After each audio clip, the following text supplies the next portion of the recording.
If you have an interest in horses and love learning more about horses, the horse industry, teaching, or even managing your own horse business, then you're in the right place. We would love you to join us on our mission, which is to improve the lives of horses around the world through the education of riders, handlers, and trainers. So get comfortable, listen in, and enjoy. This has been another episode sponsored by Online Horse College. If you haven't had a look at the wide variety of equine-specific accredited courses, then go to onlinehorsecollege.com and I'll see you over there. Our guest today is Claire Wickins. Claire's a Grand Prix competitor, trainer and coach, and she's also had a successful show career. She breeds warm bloods, and the main thing we'd like to talk to her today after we've introduced her is she's using cross-training to keep her dressage horses effortlessly beautiful. How are you today, Claire? Very well, thanks. Great. Claire, a favourite quote. Have you got one for us today just to get you going and introduce you?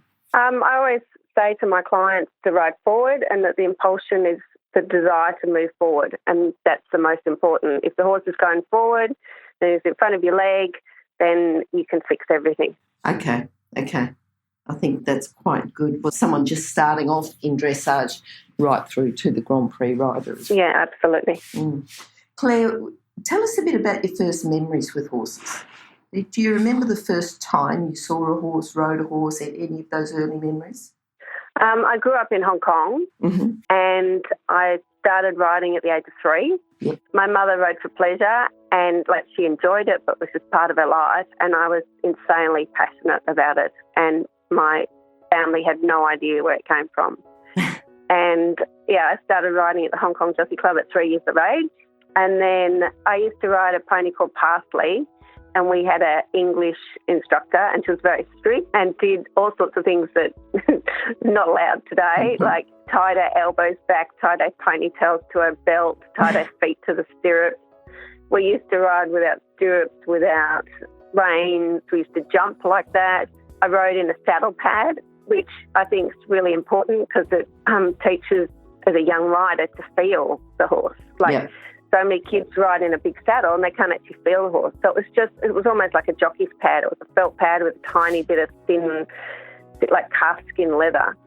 And I rode in that, but we had to behave. We had to follow the leader. In Wickins, it was very regimented. We had to have 2 horses' lengths. And, you've learned. But riding like that, it's quite good just to keep you aware. It creates discipline, but it creates that self-discipline, doesn't it? So you're always aware and you're becoming safe. You're always aware of that 2 horses distance, and you're always aware of other riders. Yeah, yep. Yeah, so from there, that's a big jump then to having a career with horses, and you're very heavily involved now with your own horses and stud and competing and everything else. What made you have a career with horses? Was it one decision, or was it because as a 3-year-old you're insanely passionate and that was always going to be the case? No, I always thought that I would do something else and then have horses on the side. Yep. And I'd badgered my parents for a horse for years and years, and we moved back to Australia when I was 7. I didn't get a horse till I was 12. And then I wanted to leave school at year 10 and, be more invested in riding. Mm-hmm. And my father said, no, you have to, finish year 12. And we sort of had an agreement that if I finished year 12, I could have a year off before university and go overseas and ride overseas.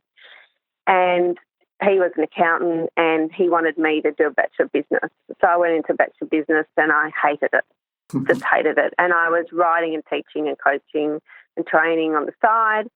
And then, I did half the degree and I dropped out, as business was going well. And, it just sort of progressed from there. I thought you were going to tell me you didn't actually go to uni, and you wouldn't be the first guest that I've had here that said, I took 12 months off, and then just after that 12 months I never went back. Yeah. Sometimes I wish I'd finished it and had 2 or 3 horses, because it's a very enjoyable life, but it's hard. It's a hard slog. Sure. Like everybody thinks, we have the best, but I have to put the client's horses first. So often mine get left. you know. So what about the people who want to start in the horse career? What sort of core skills or character traits do you think that they need to have? They're going to start off, they say, right, well, I want to work with horses, have a career with horses. I mean, if you were going to hire someone or employ someone or recommend someone, what sort of core skills or character traits would they need? They've got to be willing to learn and be open-minded. Mm-hmm. I was only talking to somebody yesterday that I can learn from a show jumper or a carriage driver or a Western pleasure rider. I can learn from a horseman. Yep. Do you know what I mean? It doesn't have to be a dressage diva. Mm. I can learn from the farrier. Yep. I can learn from the chiropractor. Your mind's got to be open and it's got to absorb all that information and store. And you might think today that's not relevant, but 4 years down the track you might think, yes, I remember he said this. You've got to surround yourself by a great network of people. That's taken me a lifetime to get, like farriers and chiropractors and vets, and that you have a huge trust with them and you both know where you stand. I think now there's a lot of really good courses people could do. I sort of wish that I saw on Facebook the other day there was a racehorse course saying, we want you, we'll train you, we'll give you a certificate, we'll find you a job. I think that's great. I know Marcus do a great course down in Melbourne, and I think there's a lot of TAFE courses. I think that's a good backup to have. Mm-hmm. And I was going to say, and of course, at on&nbsp or Online Horse College. Absolutely. Yeah. Now, it's a lot broader though, isn't it? Do you see the horse industry opening up a lot more than it used to be? The fact that there's more different types of careers in the horse industry. It's not just go and work as a groom and that's pretty much, the end of your career. But it's a lot broader now. Yeah, absolutely. Well, you could work for IRT, Yeah, exactly. With horses, that would be a brilliant job, something like that. Yeah, for sure. Yeah. I wonder though, is it like the airlines where the people go out and they travel, but they don't actually get off and see the country? You've still got to want to do the travel, haven't you? I mean, if you work there, and for people that don't know, that'd be International Racehorse Transport. That's what you mean, isn't it?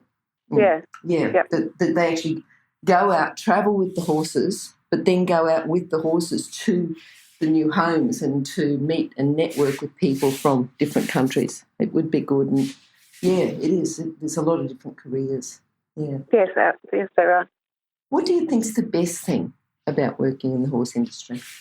I don't know why, I just find it easier working with animals than people. Yep. I don't know, I feel like I can communicate better with them. Mm-hmm. They become my friend. It's really hard for me, like breeding. It's my business. Yep. It's really hard. They're my children. To me, I don't have children and they're my babies and I adore them. And when I sell them, like when I sold Worldwide and Rolex, I was in tears. When I sold Rolex, I was hysterical for months and months and months. It was, a huge part of my life. Mm-hmm.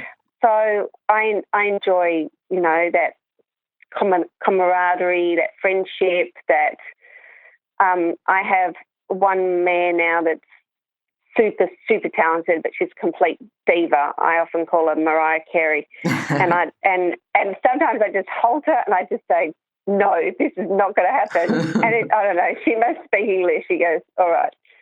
And she's addicted to licorice all sorts. And she gets bribed. It's like on a good day she has licorice afterwards, and on a brilliant day she gets licorice all sorts. And she knows when the all sorts are in the cupboard, and she knows when that cupboard opens. She's just like piaffing in the tie-up. She just gets so excited. Yeah. So, and it's nice if you can. I enjoy working with mares and stallions, which I know a lot of riders find difficult because it does take longer. Sure. But if you get it right with them, they give their all, If you can get a relationship that's really solid, that you both understand, then that's what I enjoy, getting that connection.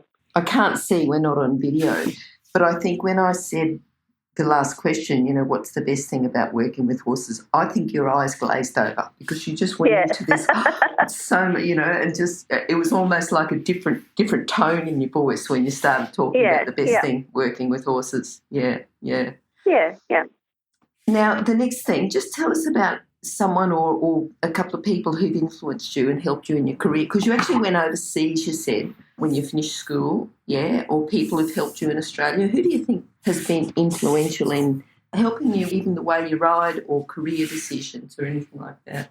Well, I was very lucky that my parents paid for a lot of lessons when I was younger, and then I started working from 14, and from then I paid for myself, and I had a lot of training with. I lived on the same road as the Dirks, and Clemens helped me. Yep. And he was absolutely great, and I used to go down there every holidays and every weekend, and just help and absorb and learn and watch, and in exchange I'd have a lesson when I helped out. So Clemens was super, and then I also trained with Matthew Dowsley. Yep. And same sort of principles, just very correct, solid, basic foundations. When I was at Pony Club, they brought out a German instructor, Swiss instructor actually, but he was working and living in Germany, Christian Plager. And at lunchtime he used to do some talks, and I used to sit there with my notebook and write down every word. I was just captivated. Yep. And I actually, when I went to Europe, I spent some time with him. And then my family's from England, and we used to go and see Ferdy Alberg. I used to have some lessons with Ferdy. And I also did some training on 2 occasions with Ferdy, and I loved Ferdy. I had like a school horse when I was there, and he would say shoulder in, and we would do, like, the horse was so patient with me. He'd just say shoulder in circle, shoulder in medium trot, shoulder in half pass, shoulder in medium trot, shoulder in a slower trot. Like, now I have too much bend, now I have too much angle, and then how to correct it. Yeah. And then we did that with every single movement. And that was invaluable. Yep. Do you know what I mean? And I think that's what, there aren't many decent school horses in Australia. And when I had Rolex and Worldwide at the end of their career, I tried to offer lessons, and people don't really want to pay for that. I don't know. They probably didn't understand the value. It's the value. They didn't understand. Because it's just brilliant to be able to sit on something that if you don't have the perfect timing, the flying change will be late. And that's what it's very hard as a rider to be learning as your horse is learning. So it's a gift almost, do you know what I mean, to be able to sit on a schoolmaster and learn those invaluable lessons. That, do you mean in 10 minutes you can learn what might take you 6 months? I think that's like you were saying, people don't, it's the cost. But I think if you look at the cost and look at the value and you compare, you learn in 10 minutes what you could learn in 6 months, then that becomes value. That even though the cost is, the initial cost is high. I can understand what you mean. Okay. No, that's really good. I was going to say next about horses who've influenced you, and you've talked about Worldwide and Rolex. Is there anyone else you'd like to talk about, or you'd like to talk about them a little bit more? I bought a horse when I was 21 called HRH, and he was brilliant, genius, but also a bit of a lunatic. And that he taught me a lot. Do you know what I mean? And he got the highest score at CDI for numerous years. He got in, I think it was 2000, he got 72.8%. And it was and he got numerous 9s from the international judges. And he taught me patience and understanding. And who knows whether they can't talk to us, whether that he was in pain or there was just a screw a bit loose.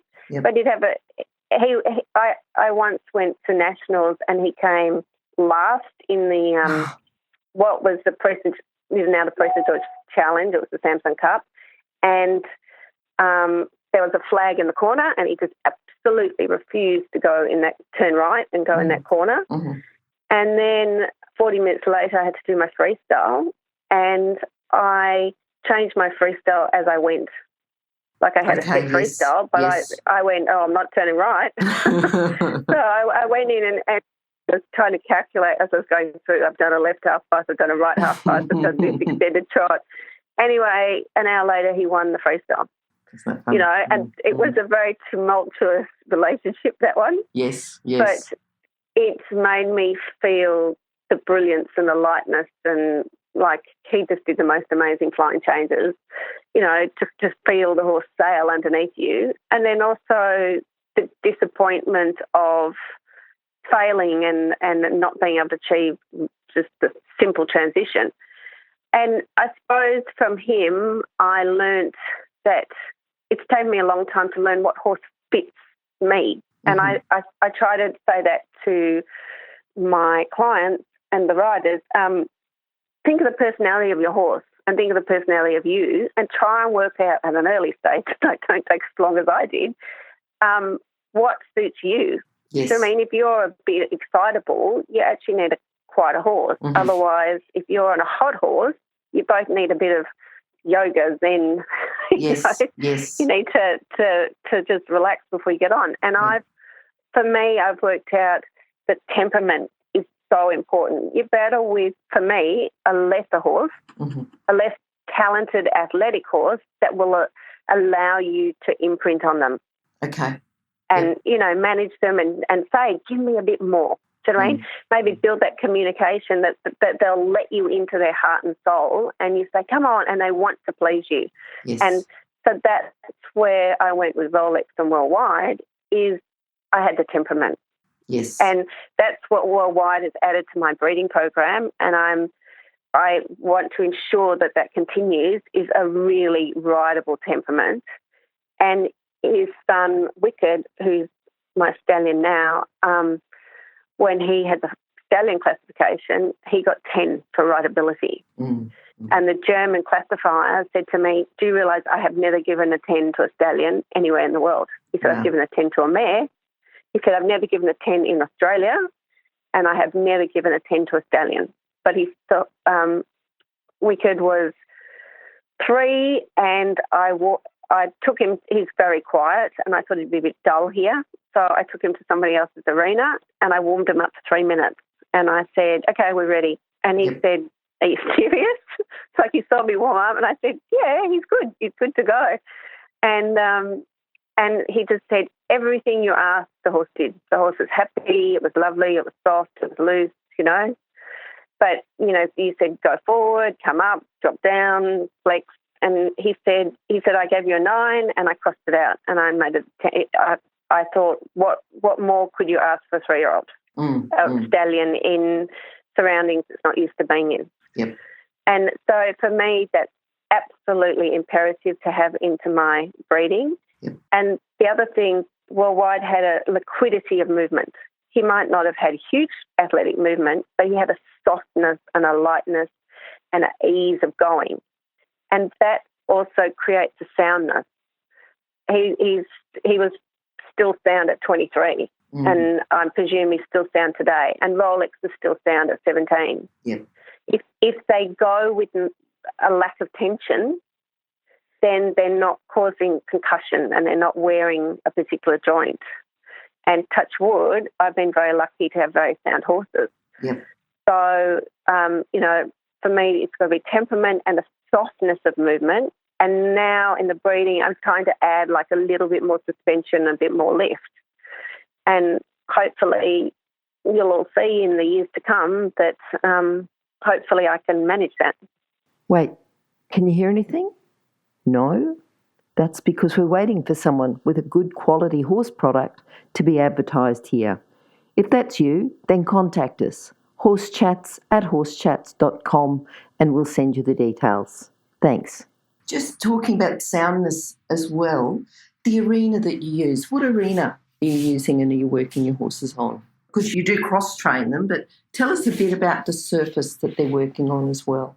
I ride in a very simple arena, and I've ridden in some really brilliant arenas that other people have, but mine's just double wash sand. Okay. And a lot of riders come and they say, oh, it's really heavy. But for me, I prefer it to be thicker and heavier. I don't want them to hit the subsurface, the base. I sometimes find when I compete that there's not enough surface. And if, my paddocks are sandy, which is not so good for the horse's gut, but it's brilliant for their legs. Yep. They're strong. It's like if you and I go for a weekend holiday on the beach, our legs will ache at the end of the day because we've ploughed through the sand. But my horses are strong, and touch wood again, I've never had a ligament or tendon problem because they're really strong from that. But there's not much concussion. So before I go to a competition where there's a trot up, I will trot my horses up and down the driveway each day. Like I ride them from the arena to the gate, so they get used to a bit of concussion because they're not actually, they're not used to that. But then I'll prepare them for that. But I think for soundness, it's a whole combination. It's about warming up. It's about not overfeeding the horses. I leave my horses out in the paddock, so they're not stable. They might not look quite as pretty as some other horses, but I think that helps the soundness, that they're always moving, their lymphatic system's always going, and to bandage them well. I think, a really supportive bandage is really helpful. Yes.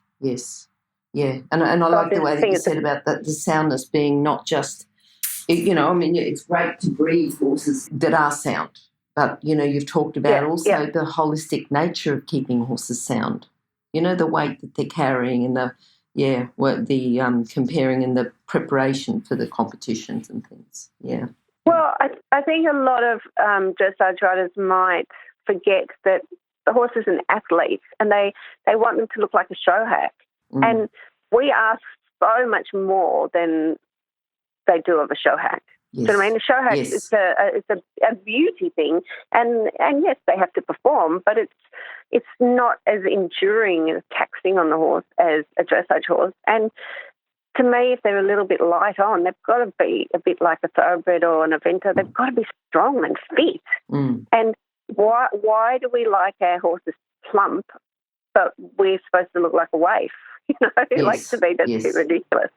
Yeah, like that they can be well covered, but they have to be fit. There has to be a lot of top line, and they've got to be strong and cardio fit as well. So that's partly why I do the cross training, is to get them cardio, like to ride. I remember the first time I rode the Grand Prix Special, I got to the walk and I thought, thank God, I need an oxygen tank. Like the rider has to be fit as well, Yes. And now if I ride the Special, it's easy. And I was a lot younger then when I rode the Special for the first time. But I thought, crikey, it's hard work. Well, if it's hard work for us, then it needs to be hard work for them. And I often have lessons with Stefan Wolf when he's over, and he was saying, we were preparing in the lesson for young horse class, and he said, Claire, at the end of the test, you have to be heaving. He said, that's how hard I want you to work. Yep. He said, maybe not in the warm-up, but in the test, you have to get every stride out of that horse. And you have to both come out absolutely panting. So, but they need to be an athlete. Yes. Just going back to your horses and horses who've influenced you, what do you think your proudest moment's been? I think the proudest moment is at the Paralympics in 2012 when Joanne Formosa won the gold medal on worldwide. I didn't actually think I would ever, feel that emotion with someone else on. He was my ex-horse then. Yeah. But, I'd had him for 6 years and he'd been a big part of my life. And she'd only had him 7-9 months before that success. And it was just extraordinary. Yeah. It was the highest adrenaline, and it was like, he is an exceptional horse. And, it was an absolutely amazing roller coaster ride. To actually, I was really glad we went and saw that. It was fabulous. Yeah. Okay, now thinking about where you are now, because you're breeding numerous horses, what do you think has been your biggest challenge to get the horses that you want? I know you've bred some, but do you find them? Is it pot luck? How many horses do you look at to get the breeding program that you want, to find the horses that you want and to have the horses to train that you want? What's the biggest challenge there? I think I've been very lucky to have Worldwide as the foundation stallion for Tennyson Stud. Mm-hmm. I've had lots of opportunity in my life to breed, and I've always said, no, I don't want to do that. And then I thought Worldwide to actually make money on him and lost money on him. Mm-hmm. But that happens. And he was a stallion, and because he was a stallion, I started breeding. So I sort of fell into breeding. Okay. And then I chose a few mares, and somehow each generation I've managed to improve on them. Mm-hmm. And I don't know what I put that down to. It's been, I've just said, this horse has this, I want to make sure I want to keep that, but I would like to add that, and it seems to be working. And now I have a super colt, a 3-year-old Szechuan colt, which is very flash. So we have 4 embryo transfers expected this year. So that will be really exciting what he produces over the Worldwide mares. Mm-hmm. So, yeah, I'm really excited to see what I wanted to stand him at stud last year, but I broke my arm and it was impossible. I couldn't drive and handle him. And okay. so I thought, well, at least I'll have some foals on the ground so that when I stand him at stud this year, people can come and have a look and say, and I've got the mares here, they can say, okay, well, they're riding mares. Mm. That's why we took an embryo from them. They can say that mare's produced this, this mare's produced that, and that's why I've gone into the embryo transfers. Was when I had 4 or 5 mares, and you felt like each year the mare was costing you money to feed and the farrier and worm and stuff. So you felt like the mare had to produce something for you. Yeah. And with the embryos, I can say, I've got too many horses this year and not do it, or I'm going to sell that mare next year, so I would like to take as many embryos as I can, or that mare's producing phenomenal, Yes. So I have a mare who's lovely, but the foal she produces is exceptional, mm-hmm. So then I now have her and her daughter and her granddaughter. So they're all breeding for me. Okay. And, so I'm finding that line's really, really working. So I will take more embryos from them than maybe some of the other mares. Mm-hmm. Now, just talking about your cross-training, how did you start cross-training? Let's talk about the benefits you've found in particular about the cross-training. HRH, as I said before, is a little bit outside the square. Yep. And you couldn't repeat anything twice with him. The training was very difficult because you did one shoulder in and one half pass. And if it wasn't right, you couldn't go back and say, let's do it again with a bit more bend or a bit more forward. So I used to also do a bit of training with Ollie Clatter, and yes. He's obviously a jumper, and he said one day, HOH, when I first started each day, would often jack up, and he'd say, right, forward seat gallop. I said, are you insane? I'm going to get killed. But then, and I find with I'm training a lot of young horses now, and I say to people, make it fun, make it a game. It's kindergarten for them. Mm. Do you mean they're not sitting here at university. Don't get them stale from the beginning. Say, come on, let's go forward. Yes. How about we go sideways?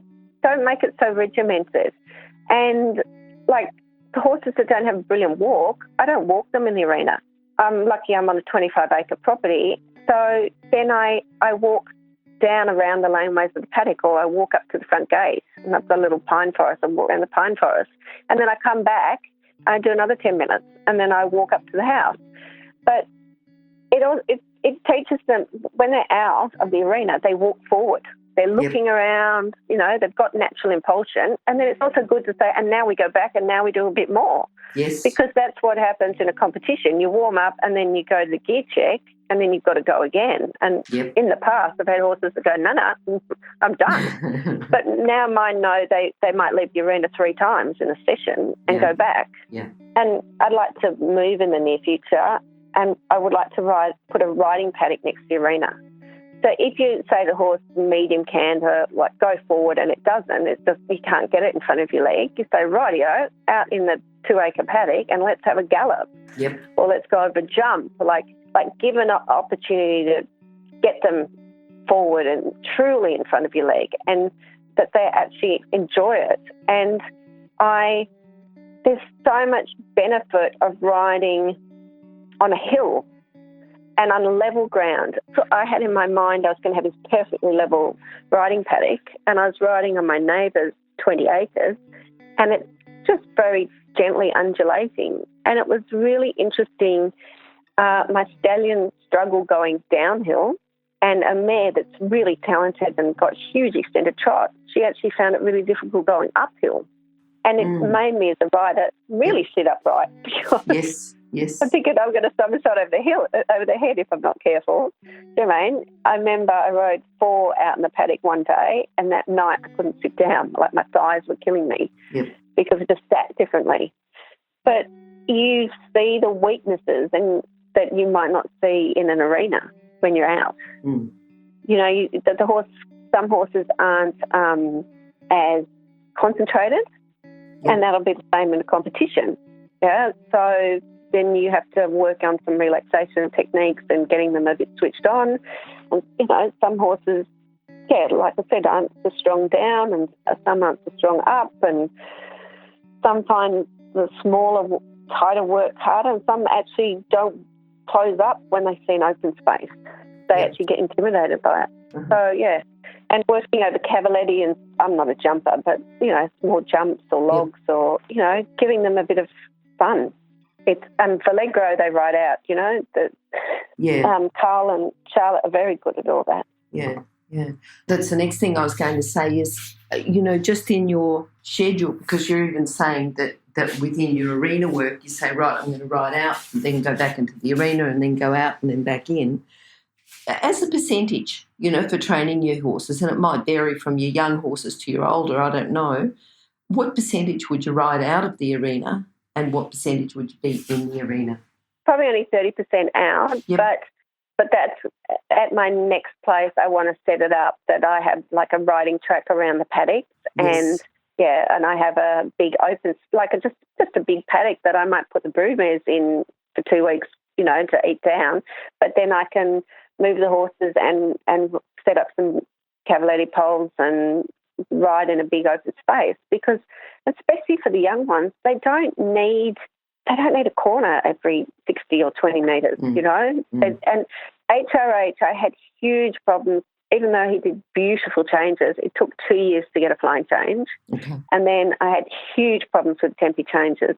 And the only way I got them is I was living still at home at Box Hill, and there was a 10-acre paddock. And I rode him around the edge of the paddock, and I said 4-time changes. And I did 500 of them. Till I got 4 of them, right? But I never would have got them across the diagonal, ever with that horse. But I just went 4-time changes till we get them, 3-time changes till we get them. Do you know what I mean? And I would like to train a lot more out. I just don't really have the setup here. But, that's what I want in future, that I have a really good setup that you can train half pass and extension. And, I mean, like I was saying, that a horse walks forward, well, it will passage forward. It will extend better, you know, if it's got a big space to do it. And I remember Cal and Lieutenant said it's very good to passage downhill. It makes the horse really sit behind and carry. Yeah. And the chiropractors told me to rein back uphill with some horses to help strengthen their loins. You know, there's so many exercises you can do. And he's even said with some horses a little weak on one side to rein back like sideways, you know, on their weak side, higher up the hill. Then, If you're an equestrian coach or a horse riding instructor, or even if you aspire to be one, have a look at the free video series for horse riding instructors on the Horse Chats website. Go there now, have a look, horsechats.com. think that's probably a couple of good tips there that you've just given, to do with different uses of cross-training and cross-training, just the use of the heels, the galloping, even the jumping or just the cavaletti and just going out. Yeah. And I've even taken my horses to places and free jump them. Dressage horses that will never need to jump. Mm-hmm. But just it's really good gymnastic exercise. It teaches them to stretch their neck and let go of their back. Yep. And then with some horses, I often pay a rider to jump them, to take them to jump club. I bred a horse that won Young Event Horse of the Year. Okay. Because he didn't like to collect and he actually liked to really go forward. And I thought, well, and he'll be fine to collect later, but as a young horse, he wanted to go. Yep. And I saw that talent as soon as I sat on him. And, I can't remember, it was 4 or 5, but he won Young Event Horse. Oh, good. So, good. Claire, have you got a book or, you might have a couple of books that you'd recommend to our listeners, just something that's going to complement their training? I've always really enjoyed The Principles of Riding, which is a German handbook. Probably one of our most popular books, yep. Yeah, and when I was younger, it's probably quite old-fashioned book now, it was Franz Maringer's book, Horses Are Made to Be Horses. And that would probably be our second most popular book, yep. And then I have on my coffee table Harry Bolt's book, The Dressage Horse. Yes. Yeah, and that's a really great book too. And remember, you can find all the books recommended by our guests at horsechats.com/books. You can have a look at the guest page for the individual book they recommended, or just look at the recommended books by order of popularity at horsechats.com/books. So, Claire, what are you looking forward to now? For the future with HB Sanaka, who is my Szechuan colt. I probably have the best horses I've ever had in my lifetime. I've got way too many horses and I'd like to get down to 5 of my own. And most professional riders don't even own their own horses. But I really enjoy it. Like, for me, I want to work, I want to breed to produce a horse that I couldn't afford to buy. Yep. And it gives you added pleasure to think that you've bred that horse on top of training it.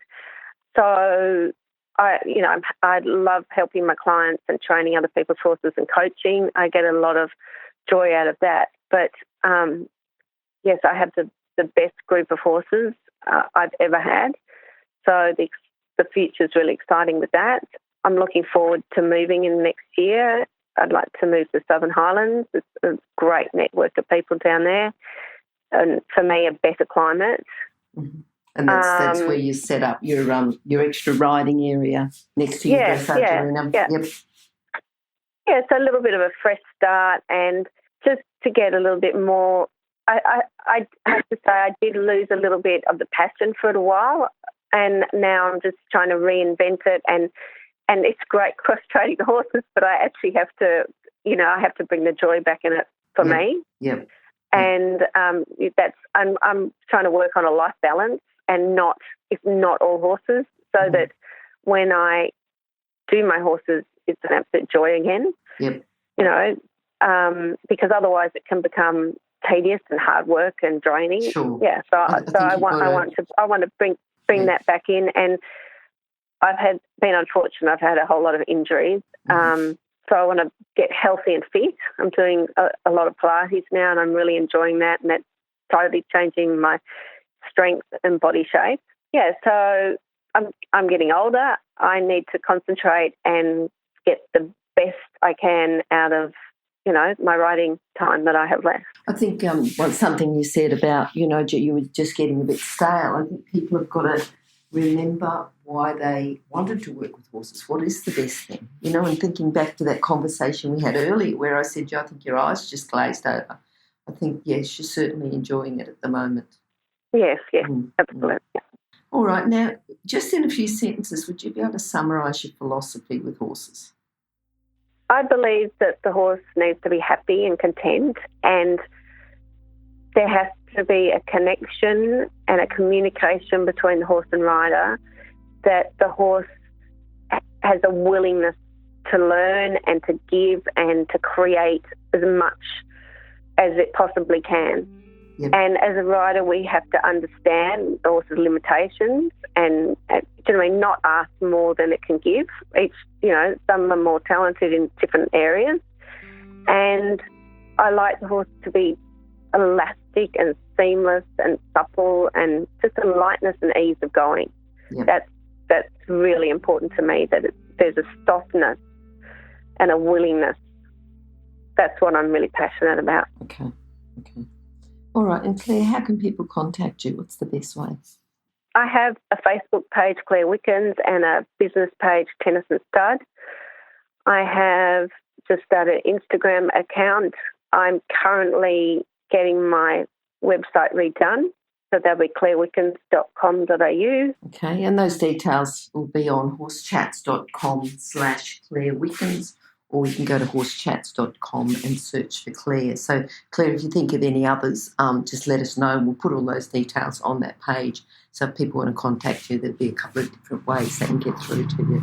Okay, thanks so much. That's okay. Claire, there was lots of tips there, lots of reasons to go out and cross-train horses. I think you're getting lots of joy out of having your horses, tips there for breeding as well. I think there was just lots of tips right through the whole conversation that we had. So I'd like to say thank you very much for your time today, and we'd love to see you again sometime soon. Yeah, thank you. I really enjoyed it. Good. Thank you. Bye-bye. Bye. Now, if you're still there, you probably know that I'm absolutely passionate about education within the horse industry. That's why I host this podcast. My other venture is Online Horse College.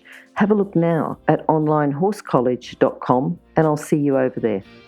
Remember that our comments and instructions are general in nature and do not take into consideration your individual horses or your individual ability and circumstances. If you enjoyed this podcast, then please leave your comment below.